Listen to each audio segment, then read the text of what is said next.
I'll be at my home and I will read the Bible. कुछ लोग कहते हैं मैं अपने घर पे रहूंगा और बाइबल पढ़ूंगा. Praise God. प्रभु का धन्यवाद हो. But you need to be with the people of faith if you want to be effective in this language. लेकिन अगर इस भाषा में प्रभावशाली होना चाहते हो तो विश्वास से भरे लोगों से घिरना जरूरी है. You can memorize all the verses, you can speak all the verses, but if you don't surround yourself with the right environment of faith, after a while your language won't be effective.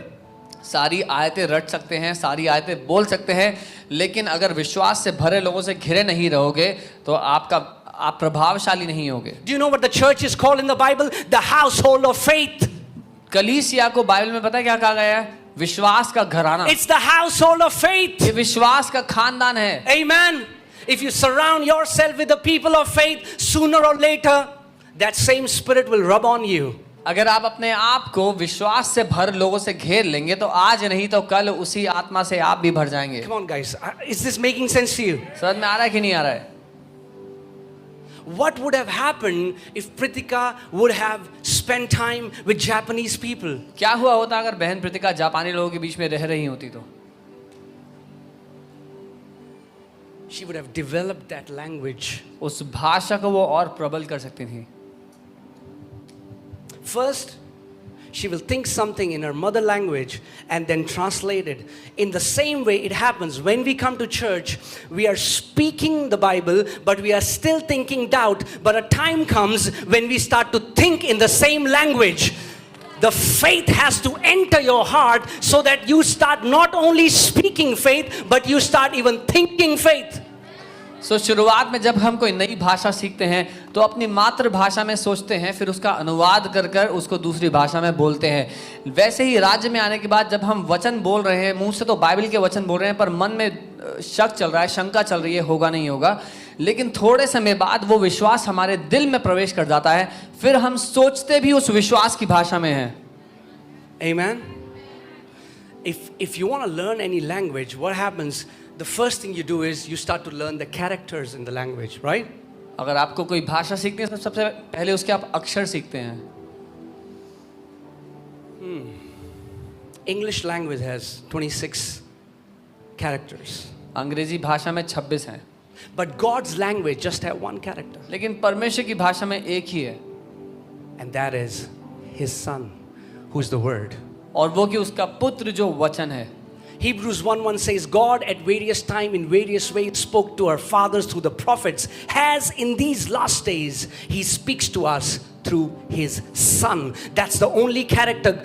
God today speaks through His Son. God today speaks through His Word. इब्रानी 1:1 Bible कहती है, बीते दिनों में हमारे बाप दादाओं से परमेश्वर ने भविष्यद्वक्ताओं के द्वारा बात की, लेकिन आज वो हमसे अपने पुत्र के द्वारा बात करता है. परमेश्वर अपने पुत्र, अपने वचन के द्वारा हमसे बात करता है. So many believers are running to find God here and there in this event and that event, but I want to tell you, God is the God of His Word. God is in His Word. बहुत से विश्वासी यहाँ वहाँ अलग अलग events में भाग रहे हैं परमेश्वर को ढूंढने के लिए, लेकिन मैं बता दूं परमेश्वर अपने वचन में मौजूद है. Amen. He's a God of His Word. वो अपने वचन का पक्का परमेश्वर है. So if I join a class, I'm learning German. So what is happening? I'm now learning how to read this language. अब मैं एक क्लास ज्वाइन कर लेता हूँ जहाँ पर मैं जर्मन बोलना सीख रहा हूँ और मैं सीख रहा हूँ कि कैसे पढ़ते हैं जर्मन भाषा को. And once I learn the character, then I start to speak the language. और जब मैं लिखना सीखता हूँ, धीरे धीरे बोलना भी सीखता हूँ. I can do that alone in my room. अकेले अपने कमरे में भी कर सकता हूँ. But to be effective, लेकिन उस भाषा में अच्छा होने I के will लिए have to practice it with people. मुझे लोगों से बात करनी पड़ेगी उस भाषा में. Amen.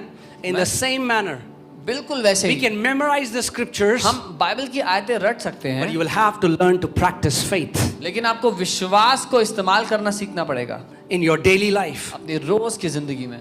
Amen. Amen. You will have to bring faith विश्वास को and use it in your life. अपने रोज की जिंदगी में इस्तेमाल करना सीखना पड़ेगा. And that's how you're going to become effective in this language. और ऐसे करके इस भाषा में आप प्रभावशाली होंगे. Amen. Amen.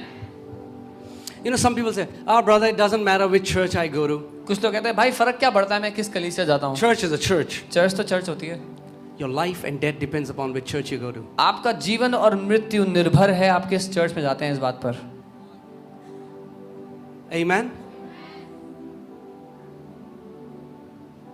Because it's very important that a church preaches the word of God. क्योंकि ये Not बहुत जरूरी है. philosophy, not motivational teachings, not psychology, but the word of God, because the power of God is in the gospel. ये बहुत जरूरी है कि जिस कलीसिया में आप जाते हैं वो परमेश्वर के वचन का प्रचार करें, परमेश्वर का वचन आपके जीवन में सिखाएं, ना केवल मनोविज्ञान या प्रोत्साहित करने वाली बात है, लेकिन परमेश्वर का वचन. Amen? Amen.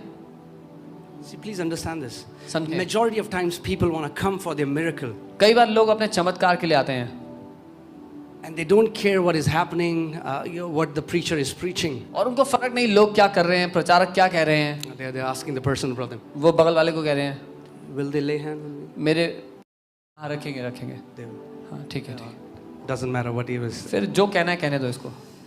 We don't get it. हमें फर्क नहीं पड़ता, समझ नहीं आता. We don't get it. हम नहीं समझते इस बात को How powerful preaching is. कि प्रचार कितना शक्तिशाली है. If you come under the right preaching, it is going to transform your life inside out. अगर आप सही प्रचार के अधीन आ गए तो वो आपके जीवन को अंदर से बाहर तक बदल देगा. You will never have to go from one event to another. आपको एक इवेंट से दूसरे इवेंट अपने सर पर हाथ रखवाने के लिए नहीं जाना पड़ेगा. Are you guys with me? मेरे साथ हैं. I want to show you a scripture. मैं एक वचन दिखाना चाहता Are हूँ. you alive, church? क्या आप जीवित हैं कलीसिया? Okay. 1 Corinthians 1:21. पहला कुरिन्थियों 1 उसका 21. For since in the wisdom of God, the world through wisdom did not know God. क्योंकि जब परमेश्वर के ज्ञान के अनुसार संसार ने ज्ञान से परमेश्वर को ना जाना, It pleased God.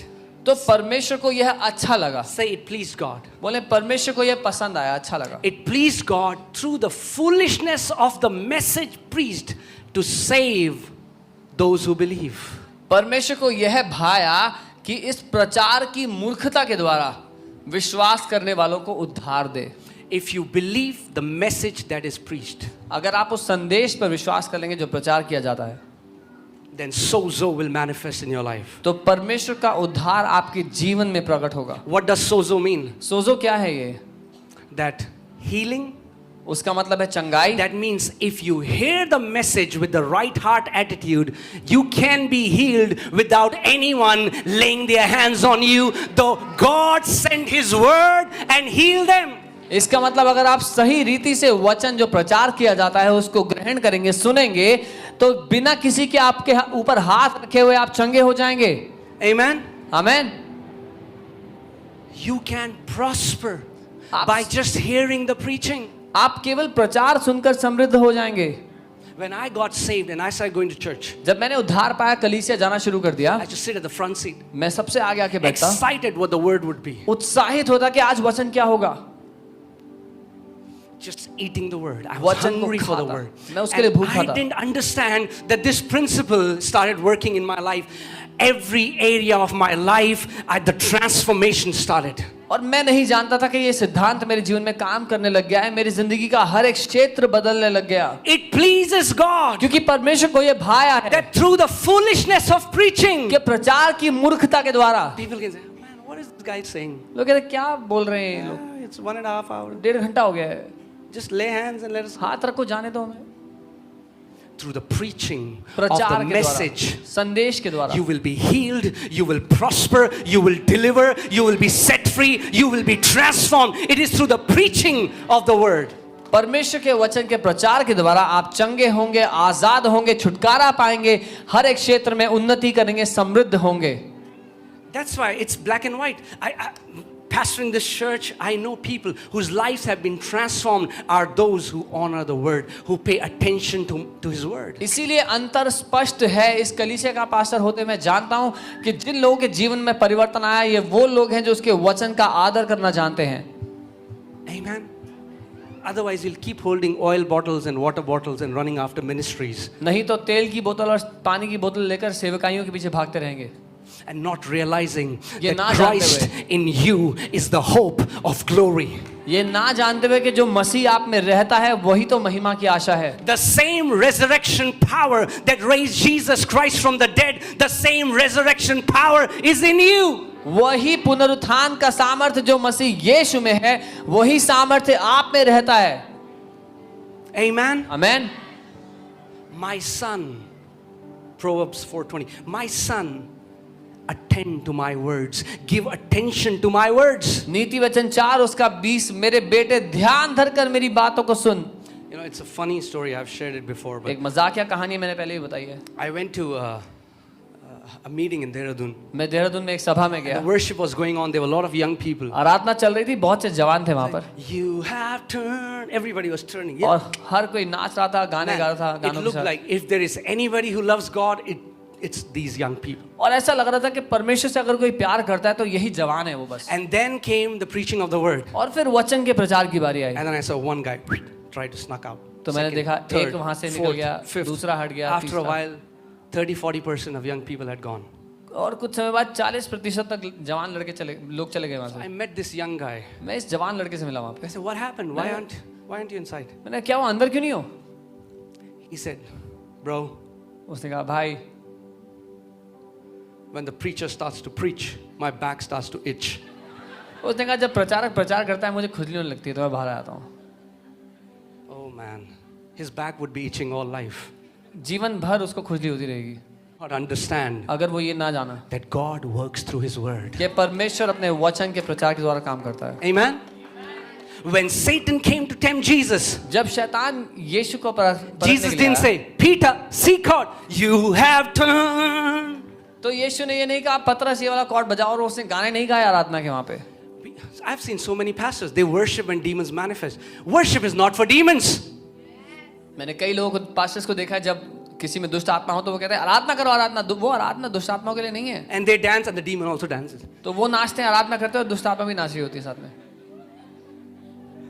Worship is for the Father. Bible says Jesus casted out demons by His word.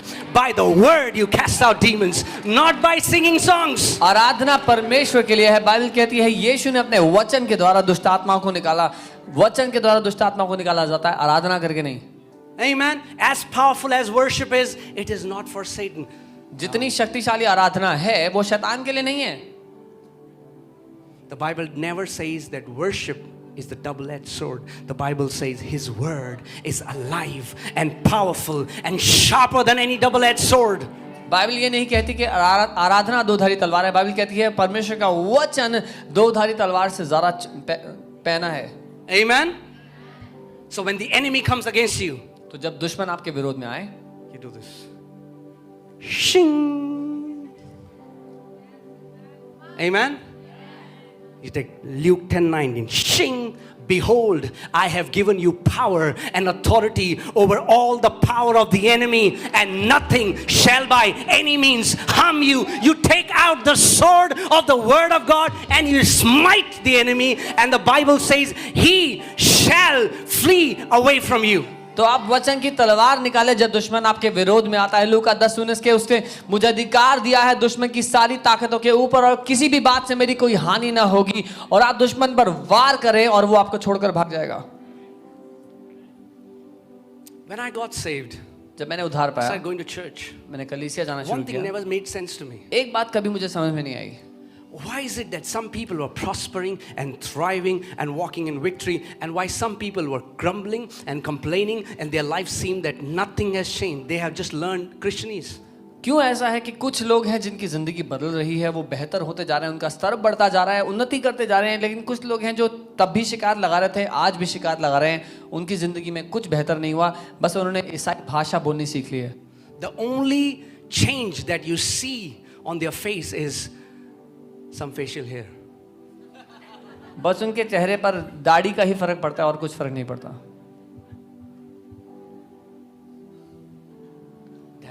That is not supposed to happen. लेकिन ऐसा नहीं होना चाहिए। Our life is supposed to transform from glory to glory. हमारी जिंदगी महिमा से महिमा में बढ़नी चाहिए। Do you know that everything living grows? क्या आप जानते हैं जो कुछ जीवित है वो बढ़ता है? You don't have to pray. God, some people say, I want to grow. Pastor, pray, I want to grow. If you're alive, you will grow. ये प्रार्थना करने की जरूरत नहीं कि पास्टर मेरे लिए प्रार्थना करें कि मैं बढ़ूं. अगर आप जीवित हैं तो आप बढ़ेंगे. Amen? Everything alive grows. जो कुछ जीवित है वो बढ़ता है. Your kids grow without you praying. Oh God, please, Prabhu, please. बाल उगा दो थोड़े से. आपके बच्चे बढ़ते हैं बिना आपके प्रार्थना की गई, प्रभु मेरे बच्चे के बाल उग जाएं. Amen? If you're alive, अगर आप जीवित हो will grow. तो आप बढ़ोगे. So it never made sense to me. Why some people are thriving, why some people are prospering, why some people, and then some people, their life is the same. तो ये बात मुझे समझ में नहीं आई. कलीसिया में कुछ लोग तो उन्नति कर रहे हैं, बढ़ रहे हैं जीवन में, लेकिन कुछ लोग की जिंदगी वैसी ही है. The answer is in Mark 4. उसका उत्तर मरकुस 4 We'll में not है. go there, we don't have the time. Jesus told a parable, and he told about the parable of the sower and the seed. Seed is the word, and the soil was their heart. If you do not value and honor the preaching of the word, it will not bear fruit in your life. यीशु ने दृष्टांत बताया मरकुस 4 में, वो बीज बोने वाले का, और बीज जो है वो वचन है, जो भूमि है वो लोगों का दिल है. अगर कोई वचन के प्रचार का आदर नहीं करेगा तो वो फल